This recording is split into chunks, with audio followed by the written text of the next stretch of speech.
Ladies and gentlemen, boys and girls, welcome back to another exciting episode of Let's Talk Comics. I am Jim Viscardi, VP of Business Development here at Image Comics, and this is the show where we go one-on-one with your favorite creators in comics, talking about how they got into comics, why they got into comics, what they're still doing in comics, and what they are excited for the future of comics.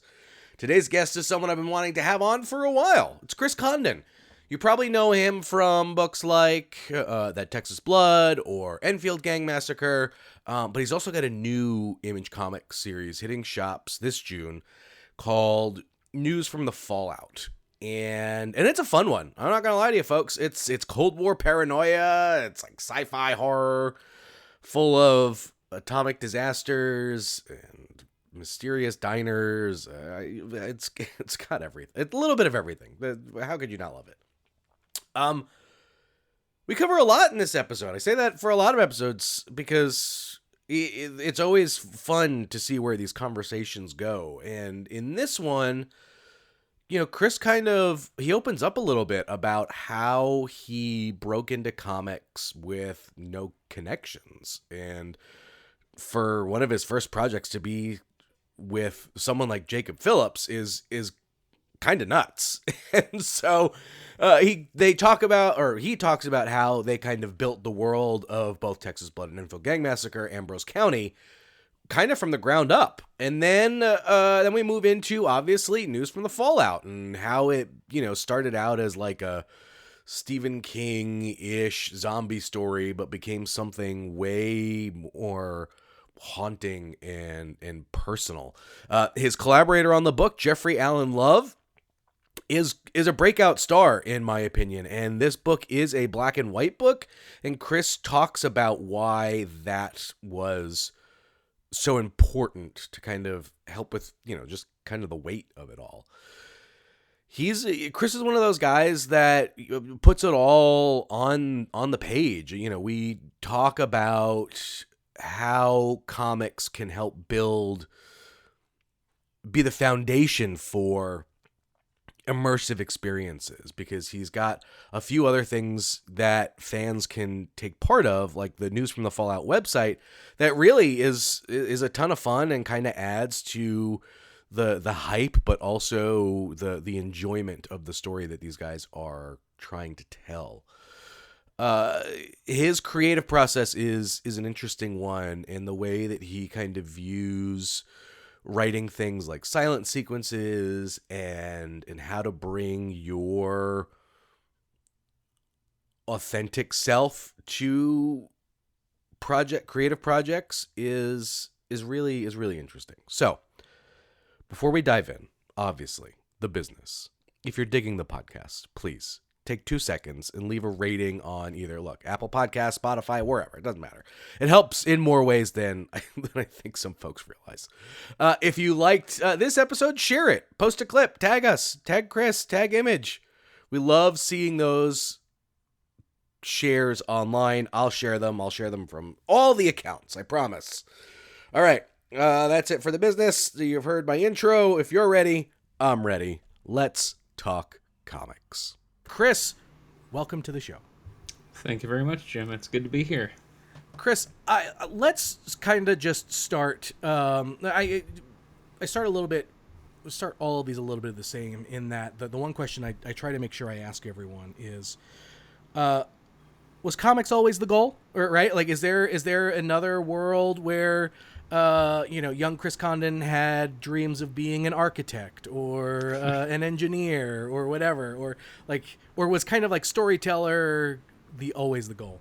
Storyteller was always the goal. It was always this amorphous thing, though. There was no one set medium. It was kind of, I wanted to do film, I wanted to do comics, I wanted to do novels and short stories, and comics just happened to be the one that clicked. But it was, ever since I was a kid, I always thought I was going to be a comic artist, actually. Okay. Going back to when I was a little kid drawing. I mean, I drew my own comics. One of the comics that Jake and I are working on right now was something I was drawing myself in high school. So it's been this thing that's kind of just stuck with me. I couldn't really be doing anything else because I've just been doing it for so long. Um, but yeah, that's pretty much it. So when did the decision to pursue this creative path kind of like, kind of really solidify for you, right? Was that a thing, a college decision? Was it a post-college decision? Well, so I mean, in high school I was Uh-huh. drawing and writing comics as Okay. like assignments in class. Sure. I would ask the teacher and be like, "Can I draw this as a comic?" And they'd go, "Yeah, sure."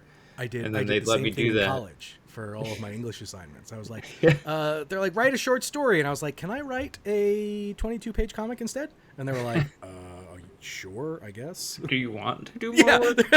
Like, Um, that's a little different, but who am I to say no? And I was like, thank you, college. Yeah, so I mean, Anyway, I was I always get it. kind of just doing it, and yeah, at some point, going into college, I again knew I wanted to do something creatively, Sure. and my first major was fine arts, Okay. and the reason I did fine arts was not just because I was interested in fine arts, which I was, but also because there was no math requirement. Um, So, uh, but yeah, I switched from there to a cinema studies major, which was an Okay. English major, and then when I transferred out to because I went to a community college to start, and then I transferred out to a university Hmm. in Burbank, California, and I studied film there, and then I Okay. dropped out, Yeah. and then I went back to school as I was writing volume one of that Texas Blood, um, and was a English major there. Okay. Um, but that, yeah, it was like a long process. But yeah, right from the get go, I knew I wanted to do this. I didn't really have any path, or I didn't know anybody in any industries. I just sort of Right. had an interest in it, always enjoyed it, always thought this is what I want to do. Hmm. Nobody in my family was like, you have to become a lawyer, you have to become a doctor. They were pretty supportive of me just kind of doing what I wanted to do. Are Um, you born and raised California? no, I was born and raised in New Jersey. Oh, okay. Yeah, and that's where I live currently. Oh, nice. Okay. Yeah, so I'm a Jersey guy, Nice. but I lived out in Los Angeles for 6 years. I went out there for college, Hmm. went to that school for a year, or it was a year and a half maybe, and then dropped out. But I stayed for 6 years. So So, who were, if you had to name like formative first impressions for you, in comics, who would some of those creators be?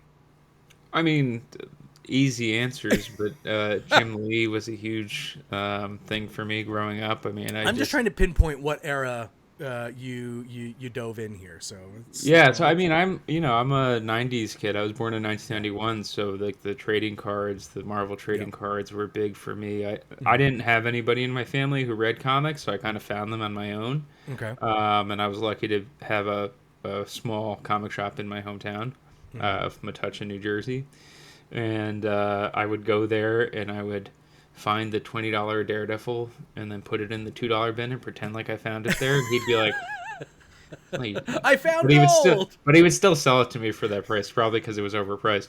But I Sure. had, so I was getting like I was buying a lot of like Gene Colan, Daredevil, and Okay. that. But that was I was maybe like 10 to 13 when I was buying a lot of that stuff. The real Hmm. formative stuff was around that time, a little bit later, maybe 14, 15, where I was finding. Um, Mike Mignola, Hmm. his Hellboy universe was a huge Well, thing so for that me. so that would kind of put you, I guess, as a 13 or 14-year-old reading books in uh, kind of those early 2000s Yeah, ish, right? So, and that's kind of what like that's like the rise of the big event comic at Marvel yeah. and DC. No, yeah, I remember, Infinity Crisis Uh-huh. coming out, and 52 was a big, huge thing at that time. I remember when that was coming out. Uh-huh. Um, I was It's just like, so it interesting was, because that era of books is such a distinct method of storytelling depending on yeah, the creators that you found yourself drawn to that is very different from like the early 90s stuff, and then obviously everything that came before it. Is there any of that stuff that you find maybe influences some of the, you know, some of the stuff that influences your creative process based off knowing, you know, that's kind of the era that you really dove in? I mean, I'm sure that it does. I know Sure. that the Mignola stuff certainly does, and not even just Mike Mignola, but the John Arcudi, Yep. BPRD Mm-hmm. run with Guy Davis. That stuff was even more than Hellboy. That was super influential to me, and I honestly think that a lot of my work kind of stems from that. Yeah. Stems from that, and the work of Darwin Cook, which I fell in love with at that time. I was a big DC animated person. Okay. So I was super into the Bruce Timm stuff, and Yeah. from that extension, found Darwin Cook and you know Shane Glines and all these great artists. Um, but yeah, so that was kind of the big stuff for me growing up, and certainly I see an influence in that. It's actually really funny. I also saw an influence in a film that I rewatched recently, which I hadn't rewatched in probably a decade. I used to watch it all the time and loved it, but I rewatched Close Encounters of the Third Kind, and I was Nice. watching the opening sequence, and I was like, "Oh my god, this is literally like why I write the way I write," and had no idea. Like I didn't know it had that big of an influence on me. Uh-huh. But that was kind of an eye opener. I was watching that and be like, "This is how I write." Right. I Like this love sort that. of just stuff happening. And not a lot of narration pointing you towards anything. It's just sort of like people in situations. Mm-hmm. Um, so that was kind of an eye opener. But yeah. Nice. So I guess then for you, you would have been coming up in a time where the internet comic scene is fairly prevalent Yeah. at this point. And so for you, where did you begin to find your comics community? Where either, you know, friends who liked comics, but more so other creatives that you can then begin to like bounce ideas off of and really figure out how to get started in the business. Yeah. So really it started with, I mean, I was going on, you know, websites like Superhero Hype and stuff like Mm-hmm. that when I was a kid. But really, the first community, I was pretty much the only person I knew who was reading comics for a Okay. while. I had friends who were into it early on, and then they started having other interests, and I kind of stuck with comics and was Right. just, I'd go to the shop by myself, and then there was this shop in Rahway, New Jersey, because my shop had closed down, and then we went to another shop, and then that shop closed down, and then we all went to Rahway for this shop called Classic Comics. And there was a guy there who had I forget if it was a podcast or a periodical or what it was, but he it was always an interesting conversation to talk with him about Sure. stuff, and he always made it. He was always open to talking to me about the things that I was buying, like, oh, you're buying that, you're gonna What's love on the that. pull list at that time? Yeah, so yeah, I had a pull list there. So yeah, that was kind of the first like real. Oh, I can talk about this with somebody. And then in high school, found some friends who were also creative, and we would talk about doing different projects, whether they're film or comics or short stories or anything. But we would always kind of bat things back and forth. And I just kept finding wherever I went, whether I was in LA or I was in New Jersey, I would find people that had similar interests to me. And even if they weren't into comics like I was, I would find something to discuss with them, and we'd be on the same page about it. And one of the things that I always kind of pushed was comics on people. I was always like vouching for comics. But yeah, that was really, I didn't really have the community in terms of like sending stuff out to editors or anything like that. Mm-hmm. But I did end up getting in touch with Jacob Phillips through all this for a completely different project. It was actually, I'd gotten in touch with him for a or for a film project. Mm. I was trying to make a film, and I was reading Kill or Be Killed. Okay. and he was doing the backups in Kill or Be Killed, and I just enjoyed his work, and I was thinking to myself, well, how do I get funding for this thing, because I'm a poor kid in California. Right. And I thought, well, if I pay him a little bit of money to make concept art, maybe somebody will see the visual representation of what I want to do, and they'll be more interested in giving me money. Mhm. The pieces he came up with were fantastic, but nobody wanted to give me money still. And then after a certain amount of time, I just, sort of just turned to him and was like, "Do you want to just do this as a comic book?" And he said, "Yeah." And then we did it. It was like over a period of like a few months. We made Okay. a pitch comic, and we sent it out to a bunch of places. And then I swear to you, we didn't sit there and go, "You're the son of Sean Phillips. Let's send it to Image Comics." I literally said to him, "We're never going to get Image Comics, but let's send it to Image. It's free, And so I just Sure. sent it to the submissions at Yep. imagecomics.com email, and just hoped for the best. Yep. And I really didn't think we were going to get Image. I thought we might get some other lower level Mm. publisher. Sure. And we got, no's or silence from everywhere else. And then luckily Eric read it, loved it, and wanted to do it with us. We probably heard like 6 months later or something. I think Right. at that point I was just like, I'm doomed. I'm never doing this stuff. I was working in a restaurant kitchen and was just like, I guess I'm just going to be doing this for the rest of my life. And then that was that Texas Blood. So Wow. That's incredible. So for you, I mean, it feels like you're getting like for that Texas Blood to be your first real big, breakout hit. Not only be like not even a breakout hit, for it to be your first like big project, and then for it to become a breakout hit. What kind of crash course do you take in terms of, hey, here are how comics are made? I just looked up how Greg Pak wrote his scripts on his website. He had a template. Okay. That was it. And That was then all I did. so for you, but now, And you I'd doing always this at, been writing and drawing comics myself. So, right. and I never wrote a script before. I always just drew it on the page, Mm-hmm. and then figured out whatever the dialogue was, and it was usually bad. But I was more interested in the drawing anyway. Right. So that's really all that I did. Was just there was no crash course. It was just Mm-hmm. I mean there was It literally was just trial by doing it. fire. Yeah, there was just doing it. And there was no there was no submissions outside of that Texas Blood. That Texas Blood was the first thing I had ever submitted Mm-hmm. anywhere, So comic wise. so what did some of the early process or the early collaboration look like with you and Jacob? Because like Jacob's someone who you reached out to maybe Yeah. get some concept art, and then you're like, oh well, let's do this as a comic, and then it gets accepted, and it's like, oh crap, now you gotta not that you didn't get along with him, but it's like, oh, now I gotta figure out a way to work with this guy. Yeah, so I mean, it's kind of funny.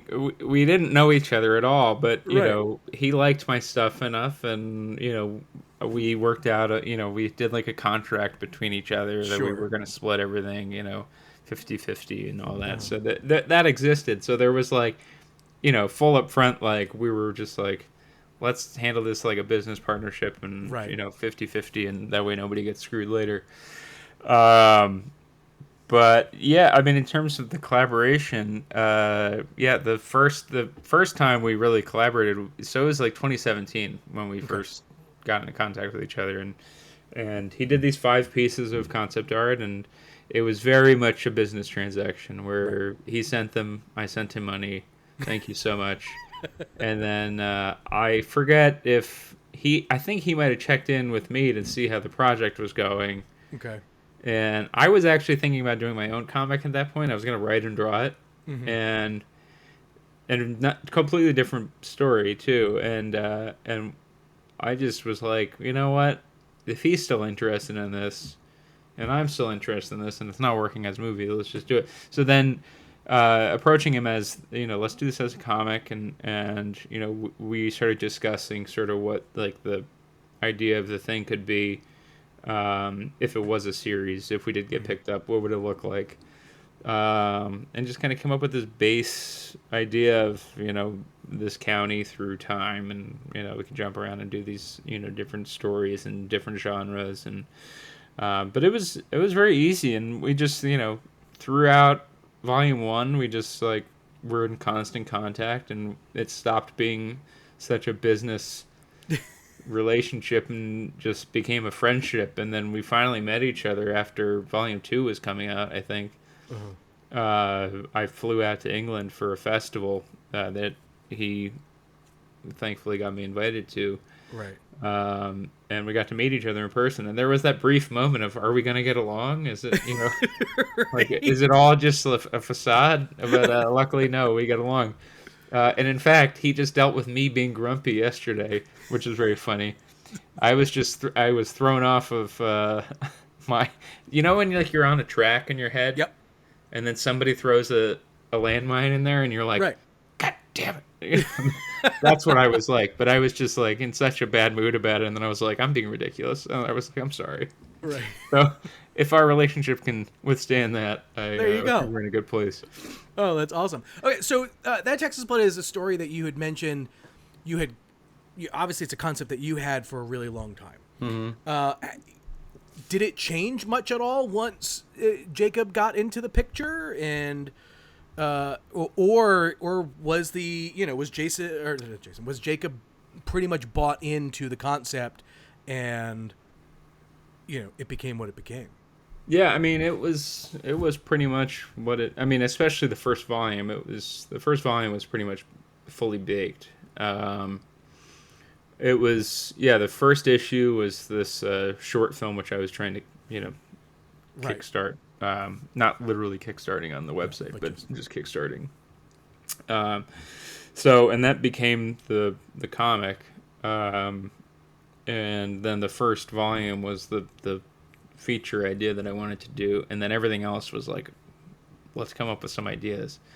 And Eversol was in that pitch packet that we had sent to Eric, and a couple of the other ideas. I had planned out a few different arcs that we could do throughout time, like I said. So, but yeah, it was all pretty much there, and I mean, we're still following that trajectory of where we were, in terms of any upcoming volumes that we're planning on doing. So it's still there, and we're still following it, and so there's no real curveballs. Sure. Well, I mean, because it's interesting, because like, so you start that Texas Blood, and then but then you do the Enfield Gang Massacre, right? Which which takes place in the obviously the same world, but is a new story. Now, is that just because of how you had the story structured for that Texas Blood, or like was kind of it always the plan to just be able to set a lot of the foundation down for this, and then if you wanted to jump around, you could, and that's what that became? Yeah, I felt like it wasn't the plan necessarily. Right. Okay. There was a mention of the Enfield Gang Massacre in the back matter of issue 7. Right. And I had Jacob draw, because he designed the back matter, but I had him draw like, little fake photographs that we'd put throughout the piece. And I had him draw this Enfield Gang like portrait from the 1870s, and then we mentioned this Enfield Gang Massacre where these people were killed and blah blah blah blah blah blah blah. And at that point, and that's like 2020 2021, that he's drawing that issue, he reached out to me and was like, are we ever gonna see that? And I was like, well, we could. I was like, do you want to do that? And he was like, yeah, we should do it. We should do a spinoff. And I was like, yeah, we should. And then I was like, well, let's do it after the third volume. We'll do it after the third volume. So that was like basically the idea. It was sort of just and that's kind of how we do things, is whatever we find interesting at the time. We're like, let's do that.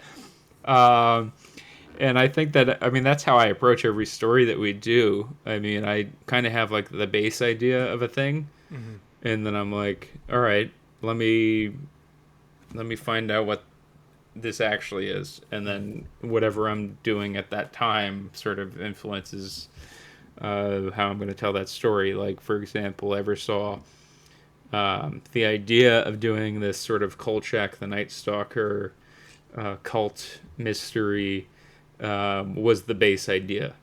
And sort of the idea of this, a little girl goes missing, they're trying to find her. That was the idea. But then in 2020, the Black Lives Matter movement was happening, George Floyd, all that stuff, and that got into my head. And then all of a sudden, the story kind of changed in terms of the story that we were telling. And so it all depends on what I'm, sort of absorbing at the time. And, Sure. that's, I think, an interesting way to do it. So I'm not just sitting there kind of going beat by beat what I had planned. Like the plan, the plan is loose, and then we can kind of figure it out from there. Right. It's just interesting. I guess, what draws you to almost this kind of like American mythology blended with, crime fiction, gothic horror, even, mixed in there. Like, what do you think? What about those ingredients to you makes a fun story to tell? Well, I mean, I think that fun is Or one way. right. I mean, Maybe I do fun's the think we wrong have word. fun. I do think that we have fun in our stories. I think there is fun to be had, but there's Sure. also, I mean, a lot of it is sort of gritty and dark Right. and emotional. And I think that at the end of the day, the things that you were just saying, I think that that's kind of the American story. It's very, there's American myths that we, tell ourselves, and certain myths about the frontier and about, even just how the pilgrims came here, and we celebrate Thanksgiving every year, and it's like Right. there's obviously a mythology built around that, and so you just sort of you grow up with these certain things that you hear, these myths about certain characters in history, and I think it's much more interesting to investigate those things and to see, really what those things mean. And same thing with the violence. I think at the heart of our series, there is a very violent heart. And I think that that's also a very American thing. America is a place with, you know, a lot of places with people with guns on their hips, Yeah. and they're not cops. So, um, it's a part of our culture. Yeah. And I think that that's, at the end of the day, that's what I'm trying to explore. And it's almost just, sort of interrogating the world around me, to an extent. But I do love, genre. I think genre is a wonderful way to examine the world, to examine humanity as a species, is to examine ourselves, to be introspective and think about why we do the things we do, what makes us tick, you know. So there's a lot of things that, a lot of reasons. I don't really know exactly, I don't have like a fine-tuned answer for you of Sure. why I chose to tell the stories that I tell, but that's part of the reason I wanted to talk about Texas, is that I love the landscape. I love the stories. I feel like it's like, almost a fantasy playground in some ways. It feels that way. Even when you're there in real life and you're just standing on a hill in West Texas, it's like Mm. it's like all of a sudden you're back a few centuries, because there's nothing around you for miles and miles and miles, until you see a car, Mm. and then then it's like, okay.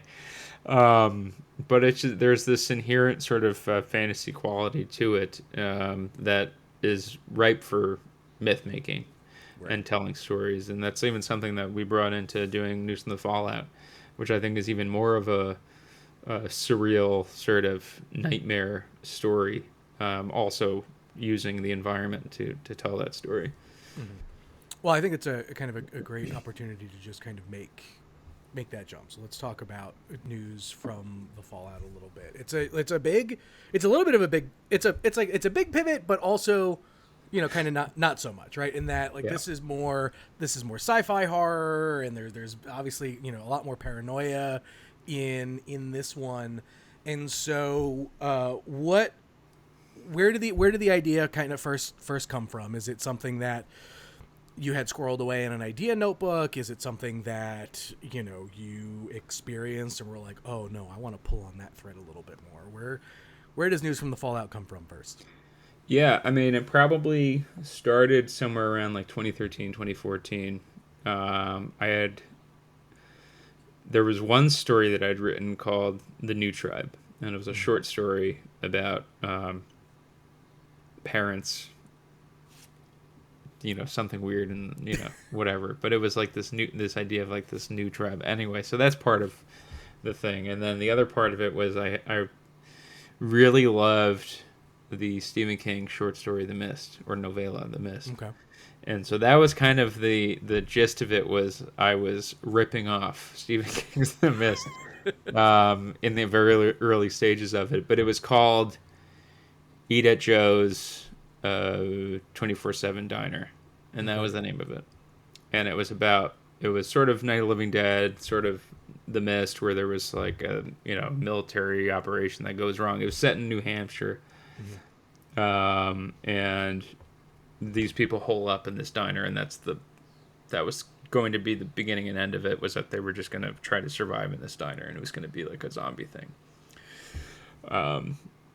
And that was really the idea, was that, and then it just kind of stuck around, and then I, at some point, when I actually sat down to really kind of flesh out the idea, came up with a new title, which was News from the Fallout. And that title stuck around, and the idea morphed into switching it to Vegas and making it an atomic weapons test that goes awry, and really kind of thinking about, well, because the original version of it, I wanted to kind of do my version of zombies, like what is my version of zombies, and that kind of stuck around. Zombie opinions. Yeah, so I was just like, let's think about, what this could be. And so that was where I kind of was thinking, well, what if we call them the Rotten? And there's just sort of like, that's what they are. They're just the rotten form of humanity, just following orders. and that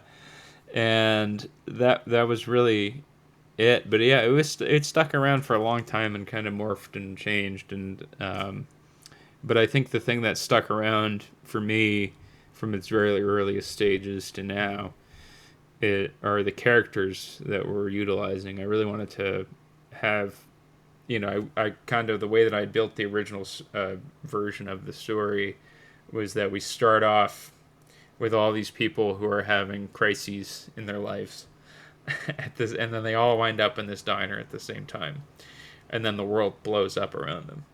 And so that's something that stuck, was that idea of these people being in certain situations and having to come together to fight this thing together. Okay. I do want to pull on your zombie opinions thread for just a second. But before we do Sure that, well, let's for those who may not necessarily be aware of what News from the Fallout is, for everyone listening, just kind of, let's give them the pitch. What is this book about? I describe it as apocalyptic Americana. So you have your diner, you have your weapons test, you have your cars and pickup trucks, and you have your disgruntled gun-toting American citizen. But it's largely a story about a nuclear test that goes awry on a top secret military base in southern Nevada. And the only survivor is a man named Otis Fallows. He's a private in the Army. And he flees the base, and he is seeking a safe haven. And what he finds is a diner, a 24/7 diner. And he goes in, and he tells everybody that basically something's coming, and that's the beginning. Mm-hmm. And that's really the story of the comic, is about is there a safe haven, and what does that look like? Sure. So, okay. All right, controversial zombie opinions. Let's talk about them. So are you a fan of fast moving zombies, slow moving zombies? How should they be moving? I like zombies any which way. Okay. I really do. I really, I think my preferred zombie is a slow-moving, shambling zombie. Yeah. But I understand the impetus behind a fast-moving zombie. Okay. I understand that it's, if you're doing something where it's like a fever in the brain kind of thing, I get it. It Right. makes sense for the story. I think that that's really, if it makes sense for the story, I think that that's really how I feel about it. But yeah, my preferred zombie is the original George Romero, Night of the Living Dead, Dawn of the Dead, Day of the Dead. Specifically, those two, Dawn of the Dead, Day of the Dead, are two of my favorite films. Um, yeah, those are my preferred zombies. But Do I you can go feel you any way have about it. a controversial opinion on zombies? What's your zombie hot take? my, uh, my zombie hot take. Um, Are my they zombie hot brain take. are they like brain eaters, or are they just straight? No, I don't No. think brain eaters. No, I Okay. don't think that that's really it. It's like, yeah, I mean, in ours, it's not so much. They don't really care Right. about that. So in ours, it's basically they want to spread the thing. Okay. That's their primary motive. So your zombies have some consciousness. Yes. Well, they have like a goal. Like A they're trying to directive. complete their goal. They Okay. like they're completely blank except for their orders that they're given, which sort of plays into the bad guy Okay. that's kind of at the head of this thing, Sure. sort of exploring the military-industrial complex of the 1960s. But yeah, it's about orders for them. So they're very much programmed, reprogrammed to Okay. complete a task, and the Right. one task is to infect somebody else. That's fair. And so That's that's fair. really the goal. Whereas with zombies and like, in other media, it's, they're, they want to eat, Right. and then people get infected from that. So that's, Hmm. that's certainly, that's a way you can do it, but not just brains. Yeah. And Sure. it works in The Simpsons, but it doesn't really work outside of there. I love it. So it's so fascinating because for someone who grew up in Jersey, your fascination with Americana, um, obviously is prevalent kind of in your work. Where does that come from, or is that just it's just a thing you like and it's a thing you want to explore more of? Yeah, I mean, so I grew up in a small town that Okay. was, there. It was sort of on the cusp of Are the. you closer to Are you one of the Jersey kids closer to Pennsylvania, and so that's No, no, why? no. Or? I'm closer to, yeah. I'm closer to New York. Sure. Metuchen's on the main drag from Right. Okay. Trenton, so we're like Mhm. 15 minutes from Staten Island. Right. I'm Um, sorry. I'm from Long Island, so I get but yeah, it like there was a lot of there's always that one, especially when you grow up on the East Coast, it's like there's always that one place that they go, oh, that's where George Washington it. visited. He Right. stayed overnight there. And so that's sort of the history of these places, Yep. and that there's a history that goes back 200 years. Hmm. Always kind of was fascinating to me. Um, and just I always loved history. I always really loved American history. I think Mm. it's fascinating. And I love hearing about, you know, our world and how we got to be where we are. And that was, it all kind of grew out of just, this fascination with the place where I live. Right. The fact that New York is such a hub for everything. And then obviously, when the 9/11 attacks happened, that was such a central thing Hmm. for everybody in the world. Yep. And it happened miles from where I grew up. And that was, yeah, it just, all of that probably played a role into, Hmm. wanting to explore the place that I live. And I do think that that's, it is interesting to me that I'm so kind of obsessed with this idea of Americana. Well, Um, it's just so interesting because you walk a really fine balance of that era being so idyllic, but also so horrible.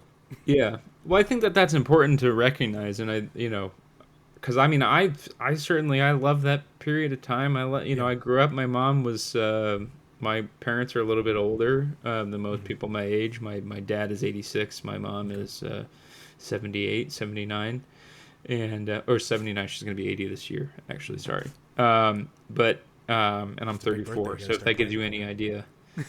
idea of how much older they were when they had Sure. us. But yeah, so I kind of grew up with like 50s pop culture. Okay. Like my parents showed me like tapes of like the Ed Sullivan Show and Howdy Hmm. Doody, and like the Superman that I was watching when I was a little kid was the Fleischer Superman cartoon, Right. and same thing with Looney Tunes. Like I was watching the old Looney Tunes and old Donald Duck tapes and things like that. We watched the Honeymooners. We watched I Love Lucy. Hmm. So we listened to like bubblegum pop on the radio. My mom Right. did not like Sergeant Pepper. Like that's kind of like what I grew up with, was that sort Right. of like idyllic '60s Americana, Yeah. late '50s idealism, and learning about what actually was happening then in terms of the civil rights movement, the anti-war movement. Hmm. The upheaval, the people wanting something new, something fresh, something different, wanting to be free. I think that that's all important, and yeah, I mean that we're playing with that directly in terms of our characters. Otis is a black man, Hmm. and he's dealing with certain racist factions in the diner. Hmm. And yeah, I think that that's something it's there in our culture, and I think that if we don't talk about it, and why would we not talk about it? I feel like you have to talk about it, Right. because it's important to interrogate these things within ourselves. Hmm. So, were you Because a it would be a big? mistake. It would be a Yeah. mistake to pretend that it didn't happen. No, absolutely. Uh, so, News from the Fallout obviously also has some Twilight Zoney vibes to it. Yeah. I have to imagine that that plays a pretty big influence, just considering the Yes. era of it all. Yeah. So yeah, absolutely. Twilight Zone, The Outer Limits. One of the first films I ever saw was Invasion of the Body Snatchers. That Yeah. certainly plays a role. Night of the Living Dead. My mom didn't actually let me see Night of the Living Dead until I was older, but she used to Uh-huh. tell us about it. She did this a lot. She would tell us like stories Oh. of films that we weren't allowed to see. So she told us about like The Birds, Okay. which is also an influence. This is almost like my mom's comic in a way, because I'm getting to put a lot of the things that she was that she kind of hit into my brain. Right. But The Birds, like she told us about, there was this guy and he's leaning against a wall and he's got his eyes pecked out, and it was the most horrifying image she'd ever seen. And Right. It's almost worse being told that as a kid as opposed to absolutely, just watching it. absolutely, yeah. This like it's in my brain that this is like the scariest thing. Like if I had just seen the film, I'm sure I would not even really care about it. But Sure. because my mom told me about it, it's like in my head. You know. Same thing with Texas Chainsaw Massacre. I remember when she was telling us about that, she was like, "It was the scariest thing I've ever seen. I'll never see it again." And it just like built this thing up in my head. And I love it even more because of that, because of the almost forbidden quality of it. But yeah, I really wanted to play with those influences, play with those things that I was so inspired by in my youth, and wanted to tell a story that is both about them and also interrogating the time in which they came out, Mhm. in a maybe deeper way than they could. Right. We also need to talk about who you're working with on this, Jeffrey Allen Yeah. Love, who just draws the shit out of this book. It's just it's Yeah. so good. But like he's got such a very distinct style. So how does working with him, does that process change a little bit compared to you working with Jacob, or I mean, look, at this point you've worked with a bunch of different artists at this point, but I have to imagine with something like this that you guys are so much more invested in, there's a bit more focus and collaboration between you guys, than, say, Yeah, I working on mean, Marvel I books. I absolutely love working with Jeff. First and foremost, he's amazing, and I'm so one of the things that we were kind of debating was whether we do the whole book black and white or not, and Mhm. I was pretty staunchly in the we should just do it black and white. I was in that camp. But yeah, in terms of my process, I really haven't changed much of my Okay. process in terms of writing it for Jeff. I really feel like so first and foremost, we did a test back way back because I there was a book that I was trying to get Jeff on at a different publisher, and his work was just too scary for them, and they couldn't say yes.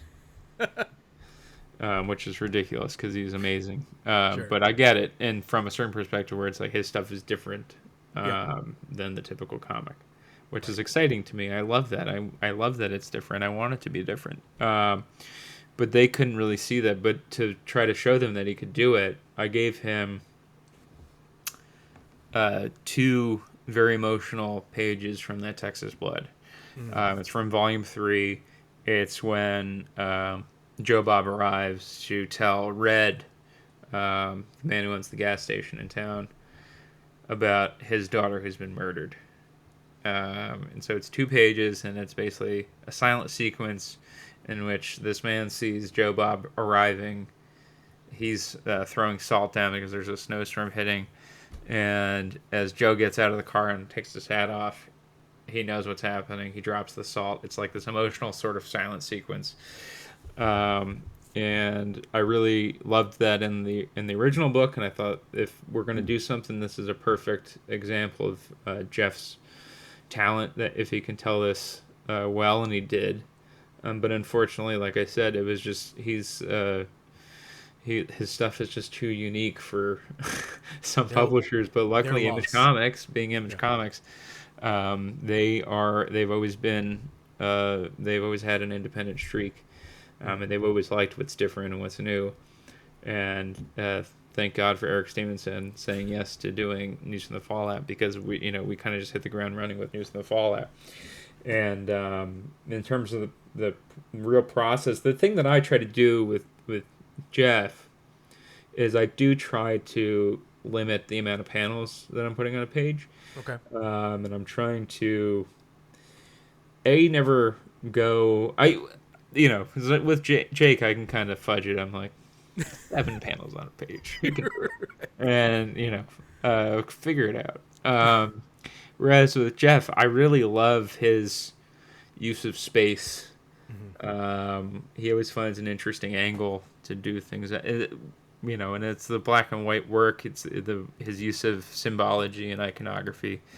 His work really boils down the human anatomy and the human face down to like the most basic, almost primordial level. And Right. so I like to give him splash pages. I like to give him large panels. I like to give him vistas. If I can do a double page splash, I will. I've been able to do that in issue 3 as a spectacular double page splash. And yeah, so that's really the only thing that's changed in terms of my storytelling is, just giving him the space that he needs to really, do his work to the best of his abilities. It's interesting to hear you kind of talk about the economy of the story, right? Or the economy of space to tell Yeah. the story, right? Because you guys, inevitably at the end of the day, these are first out in single issues. And so you have to be able to deliver, you have to move your story forward, obviously not too far because you've got limits as far as the page size, the page count goes. What are some things that you do to try and help balance that? And is that something that comes with the collaboration of the artist to make sure that, like, okay, we're the story's starting here, it needs to end with this, whether it's a cliffhanger or whatever, and then Yeah. how do I you mean- decide whether or not to spend too much time in a scene and not? Yeah, so I mean, I'm the kind of person that I don't outline extensively. For this, I have I have it kind of built out in terms of Okay. I know where I'm beginning and I know where I'm ending with each issue. Yep. And each issue, I also I used a technique that I used in my first Green Arrow run or arc, which was basically I tell a sort of side story through intros of each issue. In that, it was the guy who winds up being the villain. You don't know it at the start because he's just a kid, and we see him over time. And I liked that approach, and so we do that where each issue opens with, instead of opening the first issue with each character getting 3, 4, 5 pages, whatever, and exploring them there, we meet everybody in the diner, and then at the introduction of each issue, we get to explore each of those characters before they were in the diner. And so that's one of the ways that I'm kind of splitting things off. But in terms of the writing of the issue, I like to let the characters take the scene where they're going to take the scene. And sometimes that doesn't necessarily go where I want it to go, or where I intended it to go. And I think that that's a good thing, because then the characters are really alive and they're really dictating where things are going. And I think that's something that I really that I enjoy, that I love about what I do, is that I really do kind of set these characters up into a situation, and I'm just like, okay, well, how are we going to get out of this now? And let them talk, let them breathe, let them figure it out, and just kind of feel it out. And there's definitely that crunch where you're like, okay, well, I need we need to get to this point. How do we get there? And I just try to let it be organic, rather than knowing that this happens here and this happens here and blah blah blah. It's like all of a sudden thinking about it, well, this would be terrific with a splash, and this would be really cool with this, and just kind of figuring that out. And it's really all organic, just in the moment thinking, which is how I prefer to do it. I just think that, I don't know, maybe I'll be proven wrong at some point. And well, so it's interesting, right? I mean, like the setup for this, with all your characters kind of being stuck in that diner, obviously has a lot of Dawn of the Dead parallels with the mall and being in that confined space. It's definitely Night of Living Dead, Dawn of the Dead, The Birds even. There's very much that sort of that feel. And again, going back to that Mist first inspiration. People in in a public place, having to you're usually, when you're in a public place like that, you're usually in your own zone, and all of a sudden you're thrown into being a part of a community. I think that's an interesting thing. Have you ever kind of been trapped in a scenario like that, like you yourself? Like for me, I have an example. Just the other week, I live in Nashville, and so tornado warnings are a way of life for us. And my wife and I were out to eat, and a tornado warning had gone off. And so the restaurant was built on top of an old bank, and basically had like a bank vault in its basement. And the restaurant basically shuffled everyone who was in the restaurant into this like bank vault, and we were there for like 15 or 20 minutes. Felt like an eternity. But it's interesting what you learn about yourself and other people in those scenarios. So was there anything that maybe has happened to you in that you're drawn from, or is it all kind of shared experiences through some of the, the media that you've talked about? I think that for me, it was mainly in high school, and when you're doing active shooter drills. Oh, sure. Yeah. And there were the occasional, somebody would call in and say that they were going to come and shoot up the school, and all of a sudden it's not just a drill, it's like you're actually doing it, and everybody's wondering what's happening. So yeah, that's certainly, that played a role in it. So I don't, there's no tornado warnings necessarily. Well, look, it could just be getting stuck at a family function and not having a way out. But yeah, it's when power goes out somewhere and you're stuck with people and everybody's kind of wondering what's happening, and you're dealing with that sort of paranoia rising, and a very classic example is just being on an airplane and there's terrible turbulence, and the person 100%. Next to you wants to hold your hand, and you're like, I don't know you. But I think like So when you think of it in terms of that, like I think that's what really kind of makes stories like this so accessible in a way, because yeah. we've all been in a situation like that enough to be like, oh yeah, no shit, this is a Well, scary absolutely. situation. Because I mean, at the end of the day, like we can point to certain, genre films like we were doing before, but at the end of Right. the day, these things are very much in us. Yep. It's a very real situation that we could find ourselves in. So I think Yeah. that that's something that it's very universal. What are you hoping fans take away from the series as they kind of go on this journey with you, pick up the first issue, and stay on for the ride? Well, I mean, I think one of the things I just want people to get lost in it. I want them Mm-hmm. to go back through it and pick it apart, and I really want them to really dive into Jeff's work. I mean, that's probably the biggest thing for me.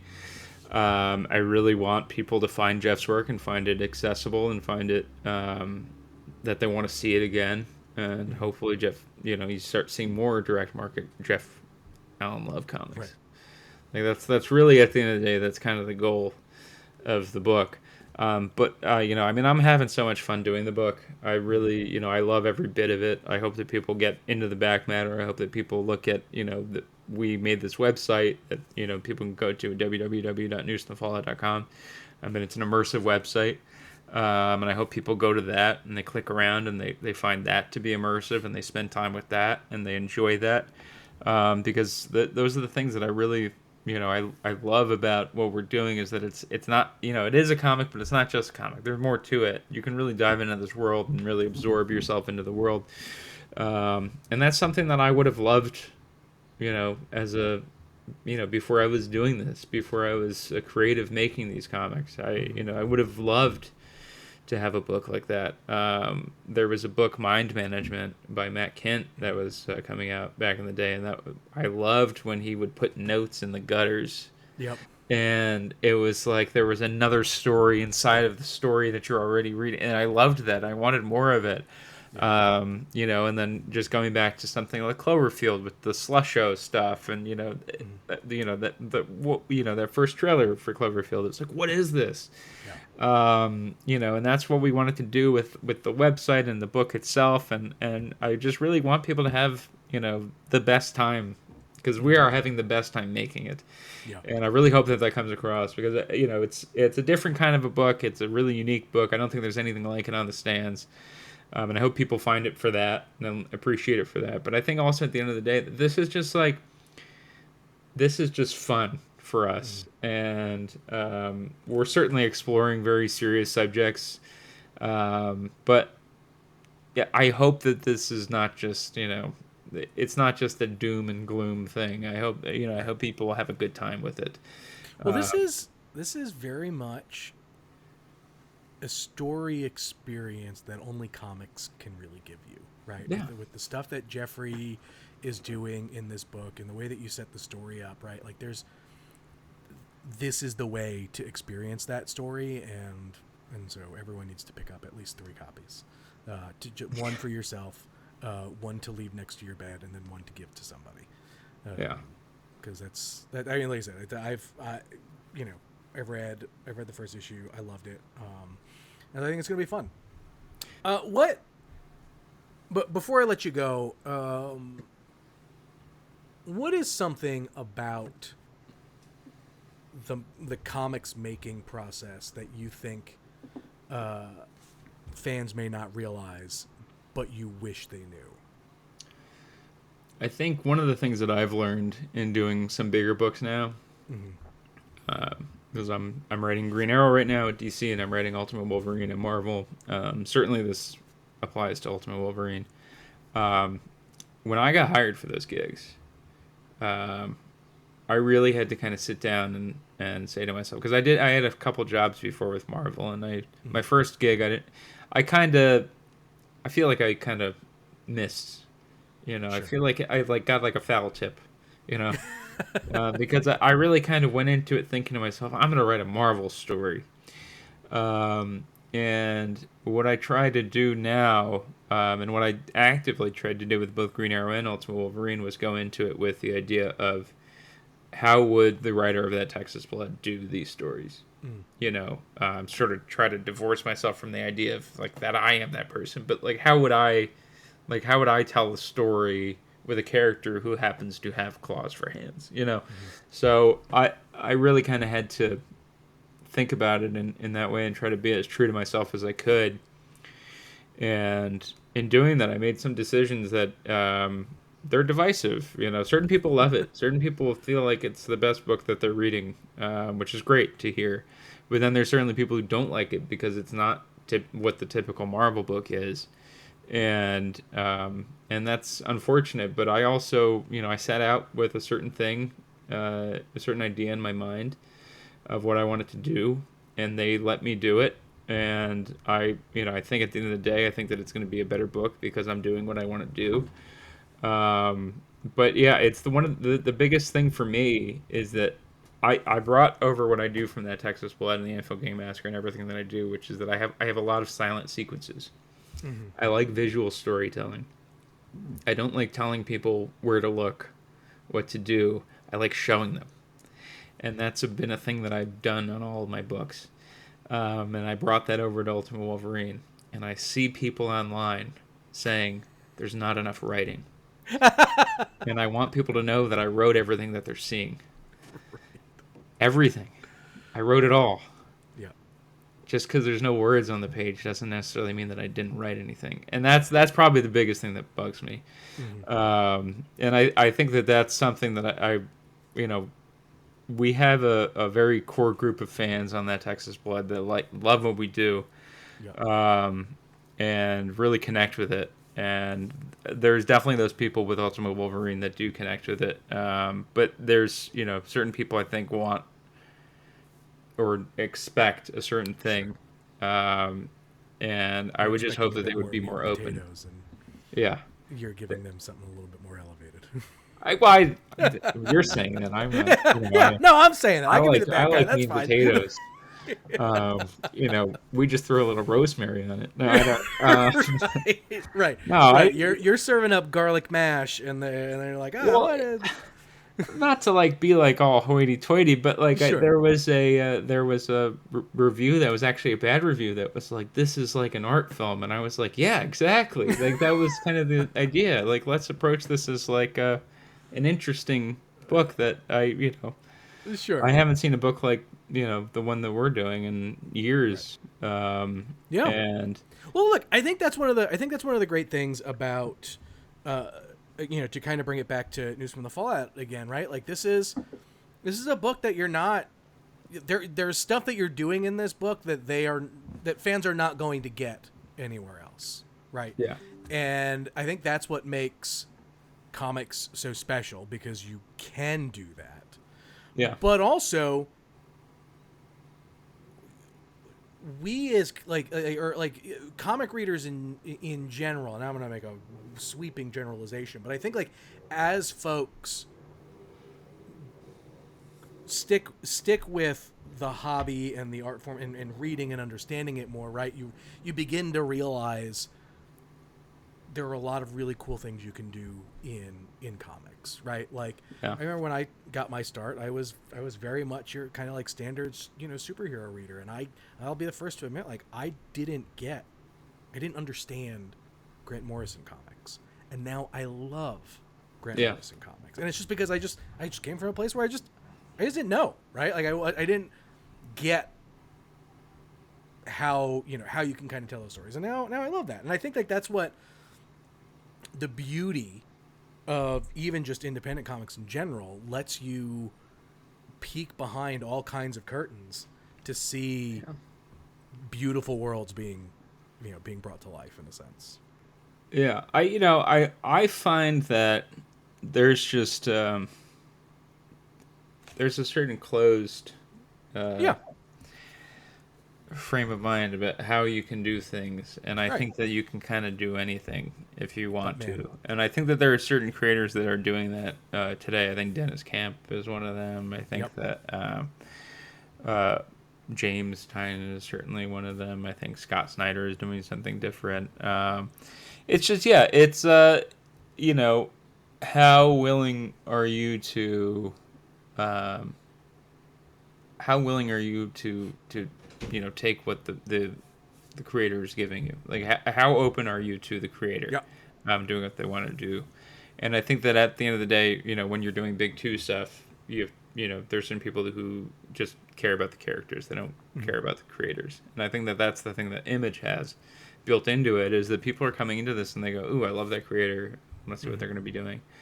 There's definitely people who are interested in the story, but there's definitely a certain faction that are very interested in the creators and what they're going to do. Yeah.